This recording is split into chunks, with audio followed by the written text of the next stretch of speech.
يا هلا، شفتوا الخبر اللي نزلته صحيفة ديلي ميل؟ تقول لك المتقاعدين الأمريكان اللي كانوا دائما يفضلوا فلوريدا وكارولاينا عشان الجو الحلو والضرائب القليلة، صاروا دحين يختاروا مدينة غير متوقعة واللي هي دبي. قبل 2020 ما كان يمدي أحد يتقاعد في دبي إلا إذا كان ساكن فيها واشتغل، بس من 2021 الإمارات عدلت نظام الإقامة وصارت تسمح لأي أحد فوق ال 55 سنة من أي مكان في العالم إنه يقدم على تأشيرة التقاعد ويكفل زوجته وعياله كمان.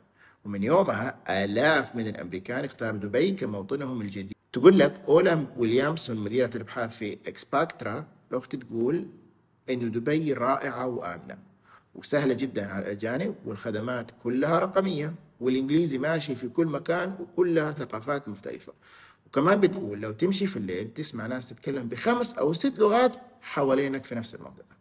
ودبي تقدم أسلوب حياة فاخر من طرق فسيحة وأبراج شاهقة ومشهد ثقافي متنوع بين الفن والمسرح والموسيقى من أنحاء العالم.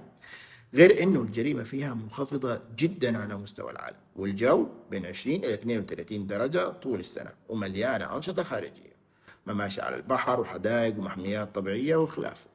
ونفسها ويليامسون تقول كمان انه التسوق في دبي سهل، واذا تبغى توفر روح للمتاجر الصغيره.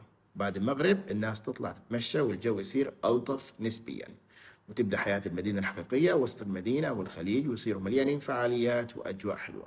فإذا بتفكر تتقاعد مستقبلا يمكن دبي تكون خيارك المثالي. وإذا عجبكم الموضوع لا تنسوا تعطوني رأيكم في التعليقات، وتتفاعلوا مع الفيديو بلايك وشير، وكمان اشتركوا في القناة عشان توصل لكم كل المواضيع الجديدة أول بأول. وإذا تعرفوا أحد يفكر في التقاعد أو يغير جو ارسلوا الفيديو، يمكن يكون بداية فكرة جديدة له. وشكرا على المتابعة، ولا تنسوني من اللايك والشير، ونراكم على خير. السلام عليكم.